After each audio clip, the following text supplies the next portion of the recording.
to Dr. Judy WTF. And again, I have the Aurora Borealis behind me. I'm the worst at text, so I can't turn it off. So I guess I'll just go with the flow, literally. It's kind of pretty, so let it be.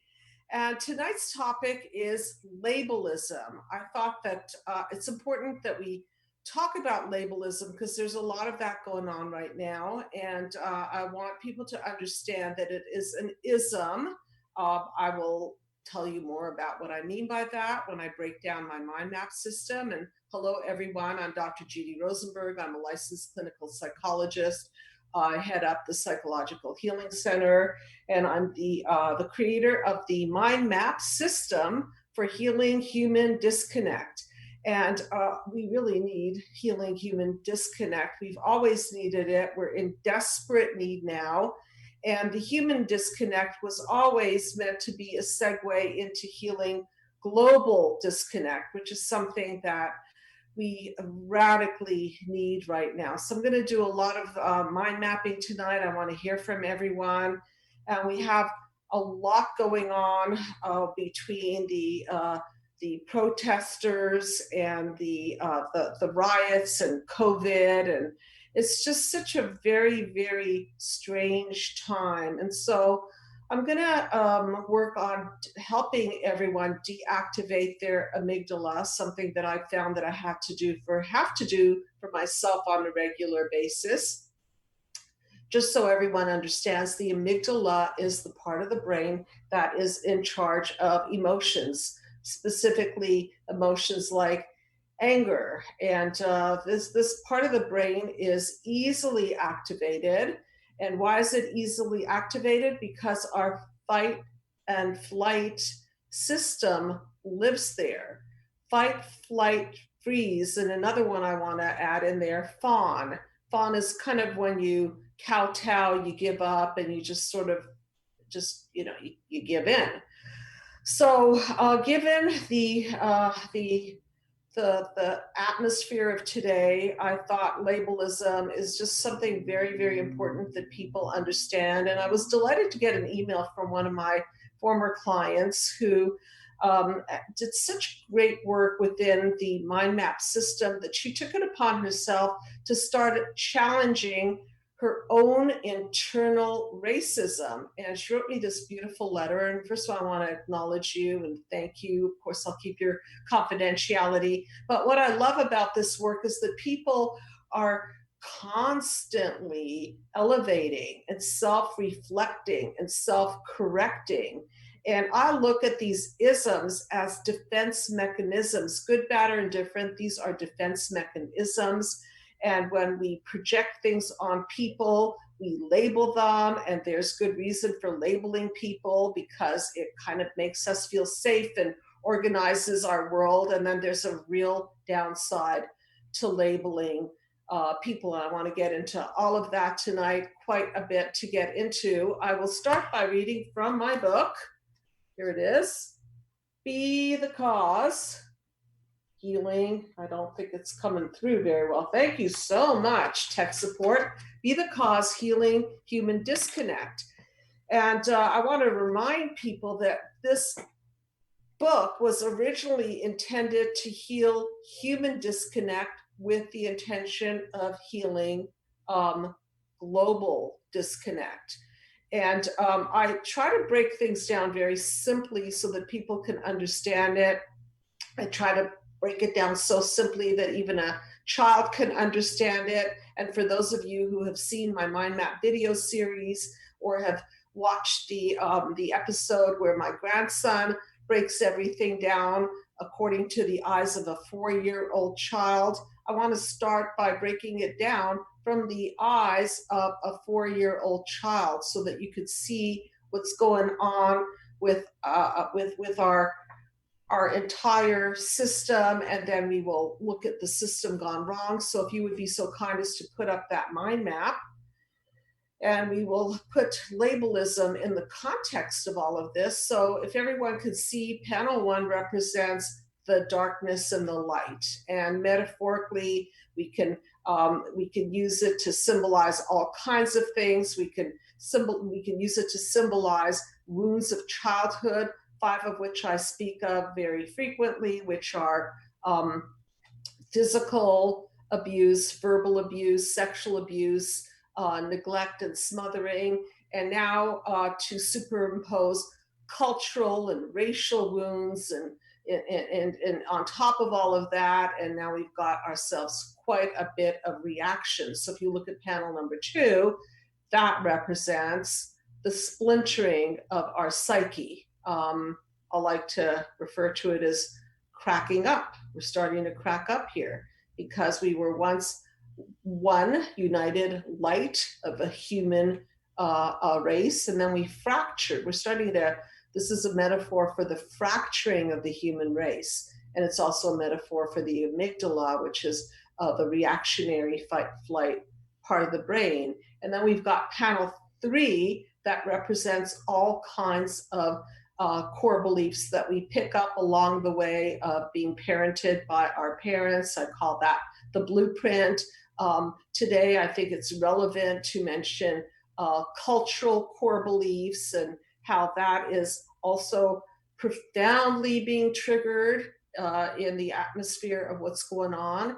And so panel 3 is really the cognitive conclusion of what we make things to mean as a result of wounds of childhood and the way we reacted. So we may conclude things like we're not lovable, we're not good enough, we're not smart, we're not successful, we're a loser, we shouldn't have been born. I hear all kinds of things in my office, and certainly these negative core beliefs, when magnified on a macro scale, can also paint a worldview. So now we're looking at the splintering, the fracturing of of our humanity, and the core beliefs of the white world and the black world and any kind of an ism. I call them isms because these isms, I'll skip for a minute to panel number 5, and you can see what I mean by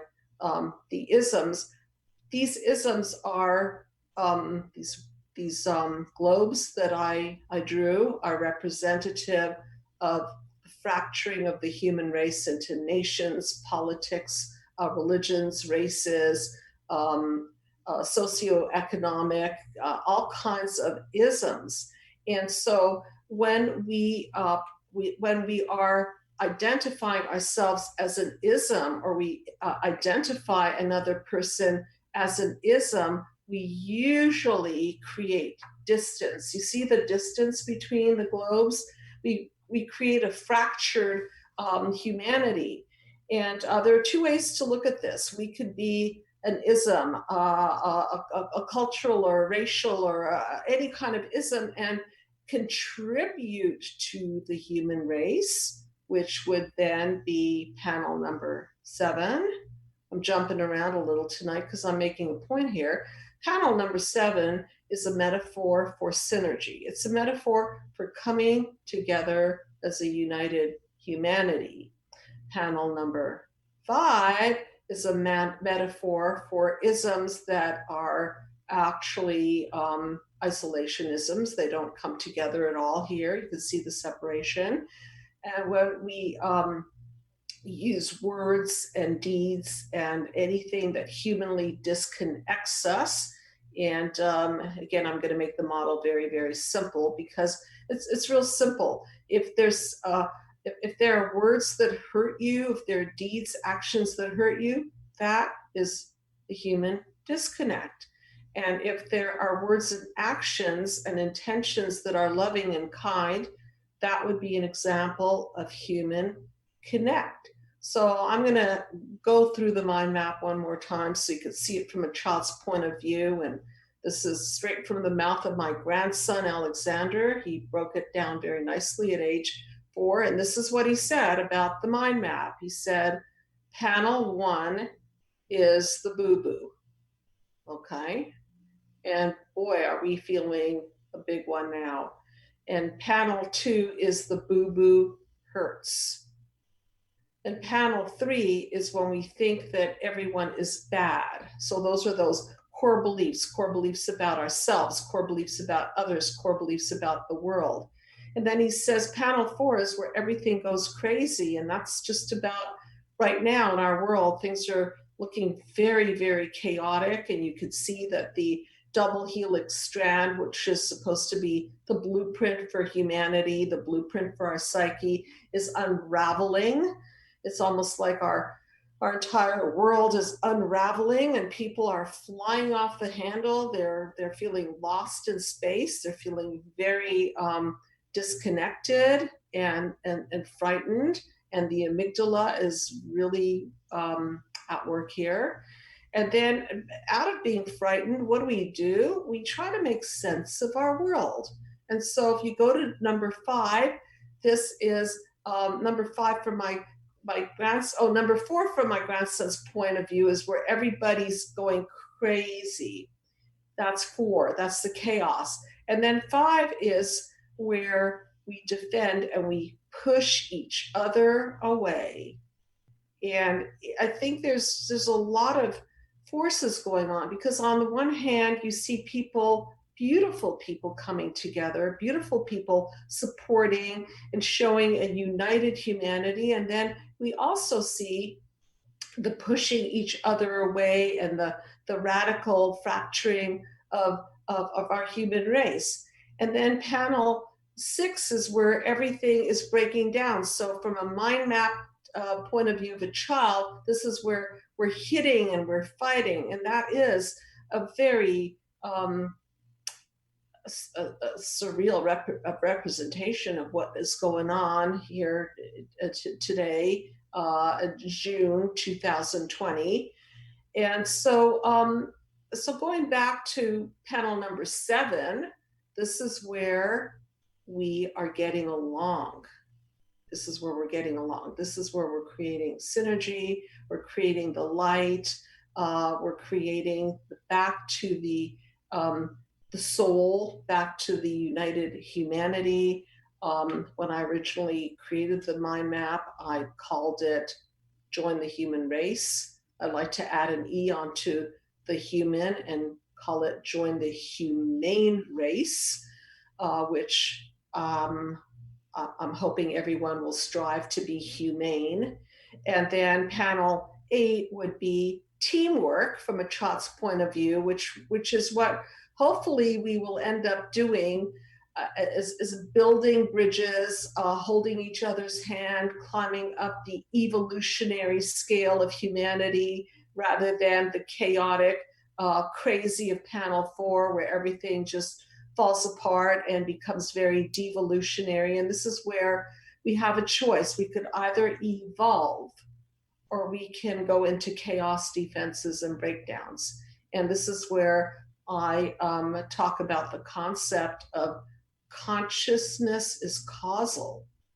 And so we can be the cause of having a more gentle consciousness, a more loving consciousness, a more empathic consciousness. And this is a call-in show, everybody, so please feel free to call in 323-524-2599. And I love my audience challenging themselves and becoming rigorously, brutally honest with themselves about really checking in and seeing where we label ourselves, where we label other people, where we project on other people, and start owning our own stuff so that we could start seeing through a clear lens of perception. And that is the point of the Be the Cause mind map system, is creating a pathway to healing. So I really would love to hear from everybody. And while I'm waiting for you to call, which I am, because I love when I get other people's thoughts and opinions. And this is not an easy time for thoughts and opinions. I myself feel like, I can't say anything right. I can't say anything wrong. I can't, but I'm a speaker and I really want to speak through the mind map because I have found the mind map to be a healing tool for myself and a healing tool for others. And it is a pathway of healing human and global disconnect. So I want to start with Label-ism. I wrote about it in my book, Be the Cause Healing Human Disconnect, which you are all welcome to have a PDF copy of. Just ask and you shall receive. And I hope that people will start to read, because as you learn to heal your own childhood wounds and as you get healthier and healthier, then your lens of perception will be able to clear up, and then you will have less and less need to project pain and suffering onto other human beings. So here's what I mean by labelism, and I did read it before. I'm going to read it again. It's so relevant. As soon as you believe that a label you put on yourself is true, you've limited something that is literally limitless. You've limited who you are into nothing but a thought. And this is a quote by, I hope I could pronounce it, Adyashanti. So here's how it works. Here's how it works in the psychological practice. A very subtle, I'm reading straight from my book, unpopular ism rampant in our psychological and medical profession is a term I like to refer to as labelism. Labelism is an easy and convenient way to attribute the cause to the symptom. Attribute the cause to the symptom and confuse the two. Here's how it works. I want you to pay attention here, because a lot of the work done in the field of psychology is attributing the cause to the symptom. So the patient might say, doctor, my problem is blah, blah, blah symptom. Let's say it's OCD or anxiety or depression. And the doctor will say, well, Harry, it looks like you have OCD disorder. And then the patient will say, doctor, what medication or technique will help my disorder? And then the doctor will say, Harry, I suggest such and such a medication and such a technique to help you. So the problem with this thinking is, again, there's a confusion here that the symptom is the problem. The symptom is the outcome of the problem. And if you look at panel number 456, this is the outcome of deep, deep problems. Deep problems on a human disconnect and individual level, global disconnect on a macro level. And so I suggest to everybody to start healing from the inside out. And as we heal from the inside out, and everyone takes care of their own pains on a personal level, then psychologically we will be a healthier human race. And when we are healthier, healthy people don't have the need to demean, devalue, destroy, discard, insult, and on any level exhibit inhumanity. There's just no need when you're healthy. When you're healthy, you want to be a giver. You want to be the light. You want to share your light with other people and help other people to evolve up the scale of psychological evolution, spiritual evolution, evolution in health, and so on. And so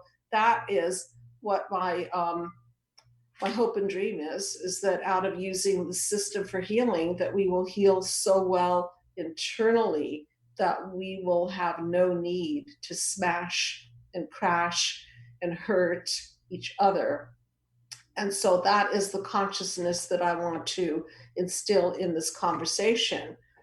So just to go on a little bit more about these isms. So now we've got all kinds of isms. We've become divisional, races, religions, politics, and I can go on and on and on. And I'm studying here, hopefully with you, a system that I want you to look at as a system gone wrong. Why has it gone terribly wrong? Because we're in panel 4, 5, 6, chaos, defenses, and breakdowns.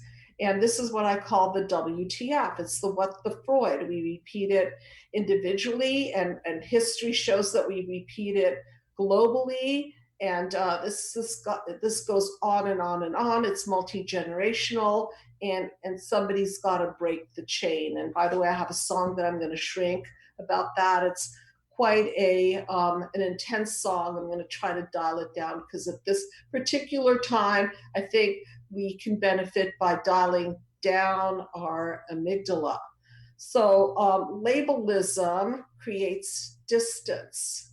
If we are an ism, if we're a beautiful ism, particular race or particular religion or particular philosophy, then what we could do with that light is we could share it with the human race. Okay, so these isms are not necessarily good or bad. They could be used in a very, very destructive way, as you can see, and we can end up in panel number 6, which is the ultimate explode. Or we could use it again to take our talents, our culture, our philosophies, and feed the human race with it and create light. And that's where you're the cause. I'm the cause, you're the cause. And consciousness is causal. I want to reread that part too in the book because it's that important. Let me see if I can get to it really quickly. Max Planck, the father of, Max Planck, the father of quantum theory, understood that behind anything that exists, there is consciousness. It is the organizational concept behind all thoughts, actions, and even the material world we experience. He said, I regard consciousness as fundamental. I regard matter as derivative from consciousness. We cannot get behind consciousness. Everything that we talk about, everything that we regard as existing, postulates consciousness. So that means that we could be the cause of the consciousness behind our words and our actions. And that means that we have to be in that consciousness of human connection as opposed to human disconnection. And each one of us has to decide what that looks like. And each one of us has to decide what light we have to contribute. And in a world where everything is so reactionary, on top of which we have COVID-19 to deal with, this is the time to shine your light. And I invite everybody to find that place within themselves that could be an evolutionary peg in that evolutionary system. The panel number 8, where we become a team, where we are helping each other grow, where we are not letting each other down, we're not letting each other fall off the ladder, where if you could see the little people on the ladder, might be a little bit hard to see, but they're holding hands and they're climbing, and we can do that. I know we can do that. We could do that on a very personal level, and it might just be something as simple as asking somebody, "Are you okay?" Oh, wow, that must have been very, very difficult. You know, empathy is the most healing um, element, psychological element. The opposite of empathy is not anger, it's actually apathy. And when people get to a place where they don't care anymore, that becomes real problematic because now we're numbing out to other people's pain. And then we can pretty much put a wall around ourselves and act as if we're numb, and therefore we could do whatever we want to, and then create a lot of damage. So I think the biggest shortage on the planet, the way I see it, is we have a shortage of empathy, which means stepping into other people's shoes. And that doesn't mean agreeing necessarily or disagreeing with people or joining one side or another side. It just means that as humans, I think everyone uh, every human being can take the opportunity to step into somebody else's shoes as best as they can. And I'm going to read a little bit about an article. I didn't want to get too intellectual here. I just pulled an article from Virginia Morgan, 2017, September 11. Huh, interesting. 9/11. Didn't I just noticed that? How labeling people helps us feel safe, but then silently destroys us. Labels help us feel safe and make sense of the world. Um, Yes, of course they do. Let me take an example with dogs. Okay, I love dogs. I'm pretty dog crazy, and certain dogs get a bad rap. Pit bulls. My son just got a pit bull, and the most adorable dog in the world. And I see this giant mouth with the teeth, and I know that these pit bulls get a bad rap. So we're going to have to do a lot of training with the pit bulls, because if you see a pit bull at a dog park, you may want to project onto this dog that it's a mean killer dog. I happen to have a German Shepherd, and she is kind of a mean, uh, defensive dog. But when we see certain kinds of dogs or animals, we tend to label how what they represent to us, and I think some of it is very helpful. If we see a lion, we're not going to be thinking, "Oh, come here, little pussycat." We're going to be thinking, run, or do something, or I don't know, or hide. So the amygdala is very, very, very busy working. So labels help us keep ourselves safe. But then again, um, it limits us, because this woman, her name is Virginia Morgan, writes about being a, what does she say about herself? She says that she feels like she's a mud of groups and belief systems, and it confuses people and sometimes even threatens them. She says, I am a mix of many things. I love yoga. I believe in God. There are aspects of Christianity I reject and struggle with, like denominations I think that are divisive. I don't subscribe to the notion that one is right while the other is wrong. So, she's talking about, well, okay, then where are you going to put me?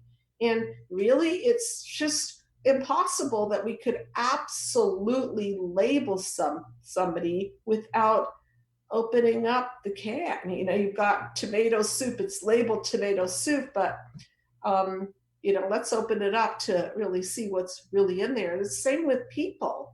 And I think that's part of the solution, is to get to know the human being. So I think it's valid that we have, remember B.F. Skinner, behavioral psychologist, and the dog would associate the ringing of the bell with food, and that was called classical conditioning. And he showed that we're conditioned to have certain responses. So over time, if we're seeing people, hearing the news, have good experiences and bad experiences with all kinds of people, then we start associating those isms with good, bad, however we do it in our minds. And again, it's designed to keep us safe, but it doesn't always work that way. So this article I thought was really useful, because she talks about, well, then, where are you going to put me? I like yoga. I like organic food. Does that make me a hippie? I don't like abortion. She just goes on and on and on. And she really definitely doesn't fit into any one group of people. And I'm just using this as an example of all of us. Do we really fit the exact definition of any sort of ism? Aren't we unique? And that brings me to a really interesting article that I found, that talks about a study shows the surprising power of core attitudes. Love this concept, because when we steep in our own squat, meaning when we don't have open minds, we don't grow. Okay, so in order to grow a healthy ism, we need to open our minds. We need to let in other people's opinions and thoughts and consider them. and really again put ourselves into their shoes. So um, this is an article by Art Markman, PhD. So it says, surprising power of our core attitudes. We label people all the time. We think of a particular person as a bully, a nerd, a musician, an athlete, a reflection of who they are right now. But it also carries a belief that the behavior represents a person's essence. They make a distinction between, they get a little bit radical in the example. So one says to the other, I'll back up a little. When you say that someone is a bully, you not only mean that they tend to bully others, but also that they are at the core a bully. And this doesn't leave a lot of room for growth. And as a psychologist, I have seen so much growth in people. So even when people come in labeled as a narcissist or borderline or labeled with their symptoms of OCD, or in this case, we're labeling the world with colors and politics and religions and so on. You see, I think the healthier people are the people who are open-minded and are able to grow and step into each other's shoes. So they did some kind of experiment. So here's what they said. If you use terms to describe people and you believe that they cannot change, then your life can be stressful. So that's a hopeless world. That's just kind of saying, well, if you're this, then you are that person for life. That's it. You're in, I call it psychological prison. You're labeled it and signed, sealed, delivered. If you are on a growth path and you're interested in looking at your own childhood wounds, I'm taking it back to the original, and cultural wounds and so on, then you're then part of expanding your consciousness and looking through a clearer lens of perception. And a clearer lens of perception means that you're outside the system. And this is a call-in show, everyone. I would love, love, love to hear from you. I know this is a pretty radical subject here, labelism. The number is 323-524-2599. And just for you to know, we do a lot of Skype. I know people are not getting out of their house right now, so we provide teletherapy, and also we have a new a video series hosted by our life coach, it's Epstein, called uh, The Mind Map Journey to Recovering from Narcissistic Abuse. Fabulous, fabulous, fabulous process and program. It hits the nail on the head. And I also look at what's going on here as global narcissistic abuse. And this is why my lovely client wrote a letter to me this morning saying, hey, Dr. Judy, I am going to look at my own isms, and I'm going to look at my own level of racism and own my own stuff around this, because I don't want to project on other human people, other human beings. How responsible is that? So maybe instead of isming more and taking sides and so on, and you could, of course, you're all entitled to take sides and so on. It's just that I'd like you to take a moment, maybe a breath, and step aside and take a more global view, or a view from the top, as they say, perspective, and take a look at what is going on. Take a look at your own negative core beliefs and what this is triggering off in you, and your own cultural beliefs and what that's triggering off in you, and start working with that, because at the end of the day, it's an inside job.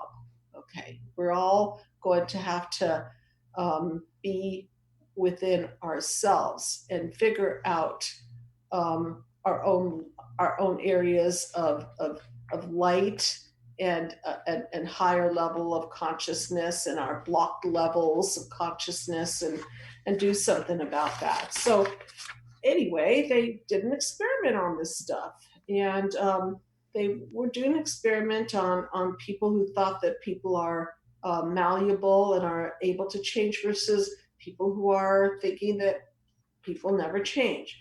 So there are a bunch of people out of the Journal of Personality and Social Psychology, June 2014. I'll just name some names: David Yeager, Rebecca Johnson, Brian Spitzer, Kali Tseresniowski. Wow, okay. Sorry, didn't pronounce it very well. Joseph Powers and Carol Dweck. The paper looked at simple correlations between beliefs and stress in high school. And they took some ninth graders and they wanted to know, they were talking about um, personalities that could change. And in this particular study, they found that the people that believed that people can change were less stressed. They got better grades. They were more willing to participate with others. They felt less level of rejection because they felt that, okay, the person that rejected me, well, maybe he'll grow or she'll grow and she'll understand from my point of view. And I just thought it was a really great example. Finally, at the end of the school year, the students provided information about their stress level and physical health, and that's what they found. They found that the more participants believed that personality can be changed, the less affected they were by being excluded. The more the students believe that others can change, the lower their stress, the better their health, and the higher their grades. So being that consciousness is causal, let's also allow people to grow. And sometimes we do have to go through horrendous experiences individually and as a human race, and also step back from it and ask ourselves individually and then collectively, what are we going to do about this? So yes, I definitely want to hear from you. Please do call in. We've got time for questions and answers, and then we have a call. Oh, great. Thank you. Hello, you are on the couch. And what is your name, please? Hello. Hello. Is it okay is it okay if I remain anonymous? Yeah, totally. Yeah. Who's this, please? Thank you. Hi, Dr. Judy. So, yeah, when it comes to labelism, I like to claim my label of personhood first. Personhood. Because I feel like, as you may see, it's clearly connecting as opposed to putting other labels first, such as color, race, gender. For example, saying things like I'm an Asian woman or a South African man compared to saying I'm a person with Asian descent or I'm a person from South Africa. Exactly. And and it's like, we go from pigeonholing ourselves to, in my eyes, rehumanizing ourselves. So there's a time and a place for titles, and I think we are just applying that system into too many situations because we haven't been, as a collective, very mindful of it. I'm very mindful of it. I try to be, especially, I think my generation, millennials and and Gen Xers, and then I think now just more people also of every age in modern day society are also becoming more mindful of labelism because it's become such a topic like your show tonight, and I'm just so appreciative of it. And then lastly, I just want to add that it seems to me it's just a matter of practicing it, which is oh so tough, and then also teaching it, which I thank God incredibly knowledgeable people like yourself are really doing just that. Thank you very much. So thank you. And I know that sometimes timing is everything, and I tend to jump jump the gun sometimes and say, well, this is what my dream is, and maybe other people join the dream of join the human race, join the humane Mm-hmm. race. And I want to get to know you.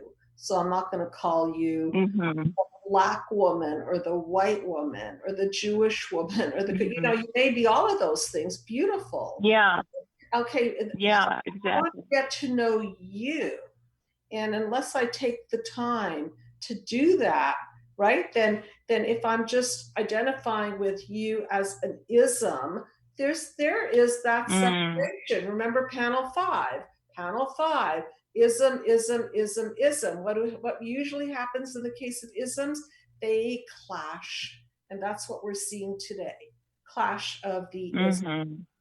And so going back to ism, so let's say we're proud to be a certain race or a certain religion or a certain anything. Okay, great, beautiful. Then use that, Mm. feed the human race.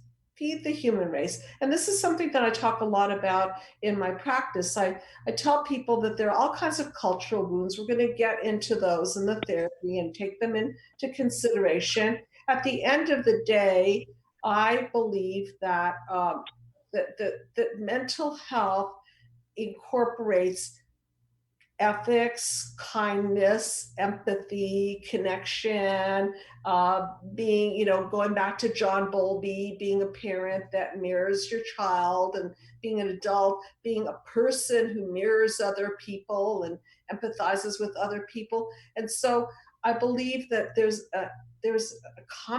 are common elements that we have to uphold as a human race if we are to survive psychologically, spiritually, physically. So these are the things that I look for. I look for universal truths, human, relatable aspects that if we all just practice that, we would be a stronger, united, more beautiful human race. And this is something that I talk a lot with, and I would love to get your thoughts on it now that you're here with me.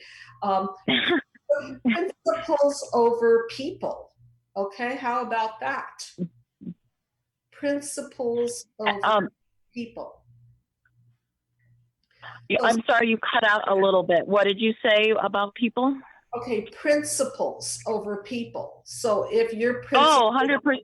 Absolutely. I don't care what color you are. I don't care what religion you are. I don't care what political affiliate. Principles. Uphold your Yeah. principles, okay, over people. And then that will help us become a little bit more sane, because if somebody is ruling with ethical principles, kind principles, connecting principles, empathic principles, wow, what a great start.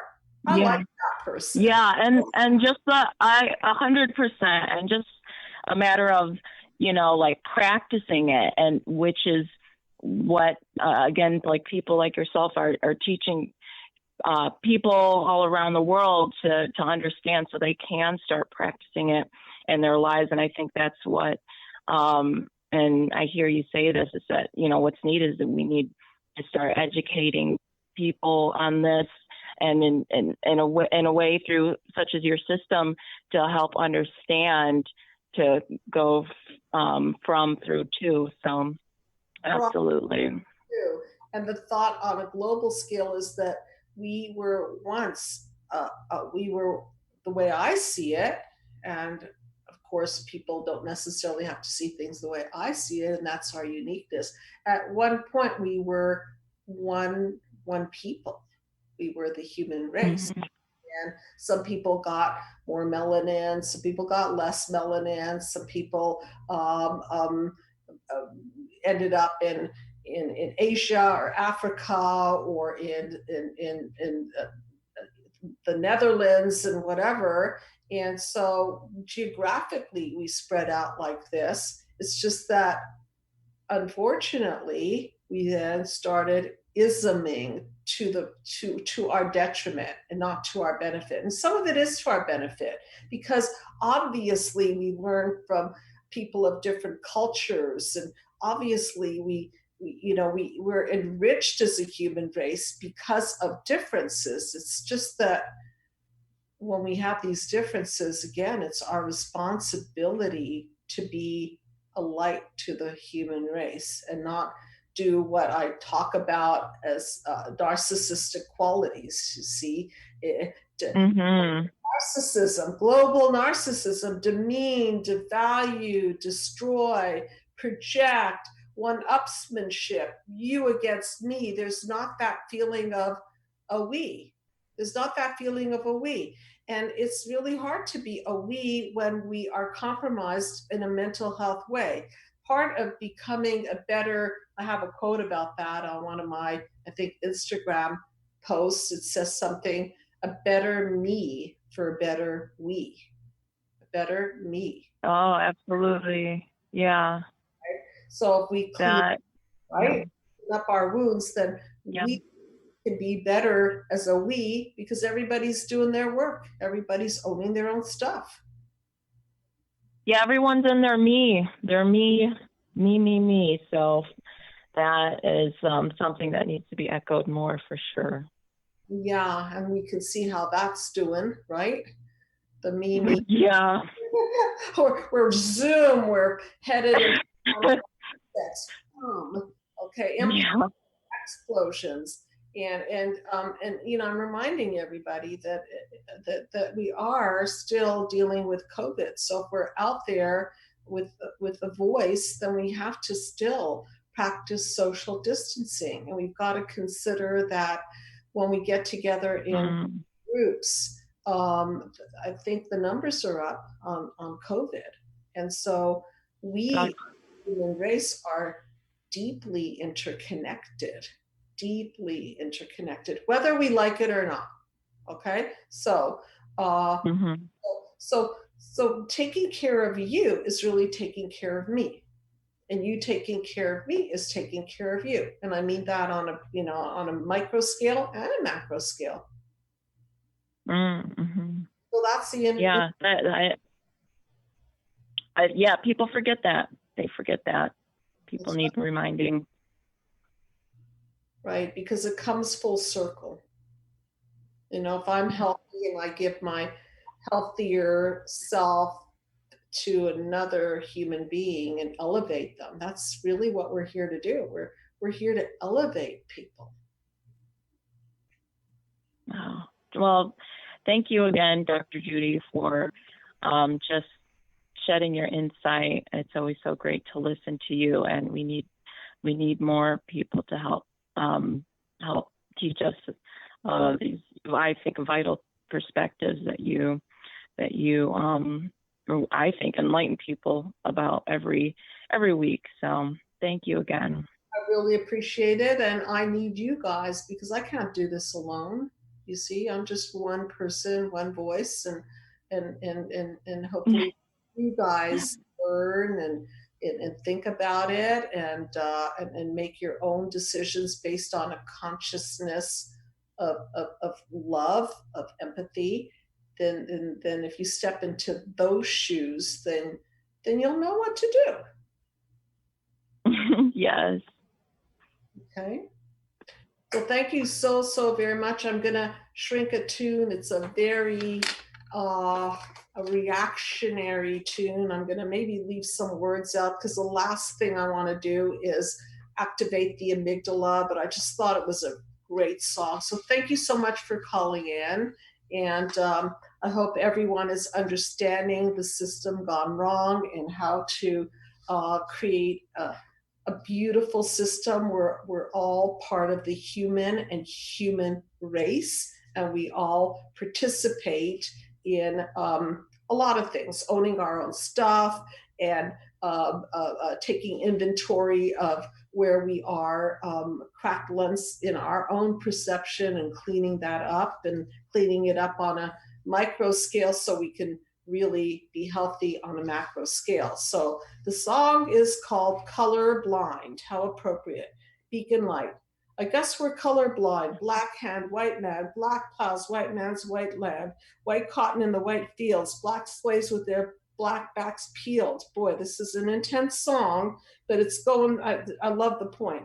Past kills the black feet in the black night, running fast from the black dogs with a black bite. But should I act white? Because what I've heard is only black is darkness, white is good. It's like the light, right? Right? Black Bible, white pages, black ink, used wrong by white racists, black think, but white man's white plans are whitewashed. That's why they built these white walls. I'm praying that they might fall. I guess we're colorblind. I guess we're colorblind, blinded in our sin to all the ways of our Creator. For he had made us in his image. We are all some image haters. I love that. You know, we were made as a human race, and now we're these image haters. I guess we become colorblind. All I see are shades of gray. Well, that's a little bit more integrative, isn't it? Uh, Shades of gray, this rain pours down my window pane. All I see are shades of gray, this rain pours down my window pane. Looking through this window, all I ever see is pain. I guess I'll call it window pain, like PAIN. So there's so much emotion in this song. A white widow looking out a white window, bit by a black widow. Ironically, that's widow pain. So I just love the way this person goes back and forth between these metaphors. A little poison with a little rain. A little boy was killed, his skin was stained. At least that's what they thought. And so he hangs. Once I heard a white Christian man point the finger in his hand at black skin and say it was the mark of Cain. Dang, so twisted. But I heard the same and yet the opposite from a black Christian. So I guess we're all the mark of Cain. Jeez, what a song. Since we kill each other, we're clearly disabled, slain. I got some black family that don't even know it yet. My white family never seems to grab a hold of it. But my true kin, this is why I chose the song, okay? My true kin is every tone, every color, painted red, all my sisters and my brothers. But break these chains, break these chains, break these chains, Lord. Oh, please, break these chains, break these chains, break these chains. Okay, saved with amazing grace. So the chains, what are our chains? Our isms, our projections, our psychological prisons. I call them the double dungeon of darkness. So we've got to free ourselves from this double dungeon darkness of pain so we can break these chains. Only we can do this. So thank you so much for calling in. And for those of you who want to comment, please do so. And I'm always very, very welcoming of people who have thoughts and ideas on how we can come together as a united humanity. So please share. Thank you so much, everyone. See you next week. Good night.